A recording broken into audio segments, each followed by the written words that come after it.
The 91 reforms were forced to some extent by the IMF, and the track history is not very good in the sense most IMF reforms usually do not lead to success. But so one of the countries that succeeded was Korea after the 97 reforms. And one thing that Korea did was actively and aggressively privatize the banks. Capital allocation is one of the big decisions in a macroeconomy. Once you get that wrong, undoing that through other methods is almost impossible.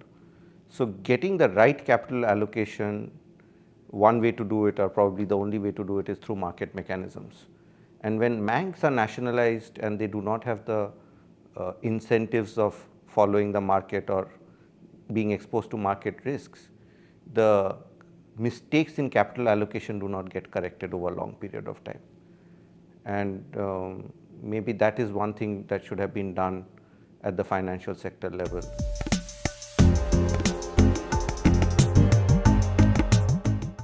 Labor and land. In some ways, the 91 reforms allowed India to succeed in the high skilled industries which were largely service oriented. And one of the reasons was also service sectors are exempted from a large number of labor laws, because labor laws apply to workmen and factories. And when you are running a service sector like an IT sector, these laws don't apply to you, because the people who are working are not workmen and the organizations where they work are not factories. So if there is a possibility that India can become as successful as it is in services sector if the labor laws are changed.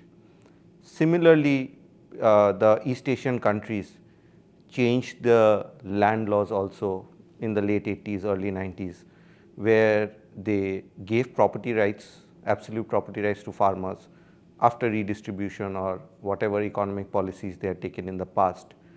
Giving full property rights to farmers allows them to sell it and exit out of farming and move to an industrialized society. In India, we have a big problem. A large number of farmers don't own full title to the land they have been farming for generations. They are technically tenants of the state and they do not have right to actually sell the land, aggregate the land and move to an industrialized economy.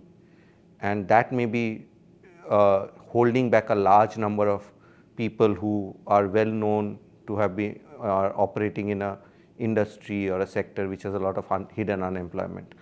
Probably there's a large number of productive workers just waiting to be able to get out of agriculture. That path out of agriculture into industry and services is still very messy in India.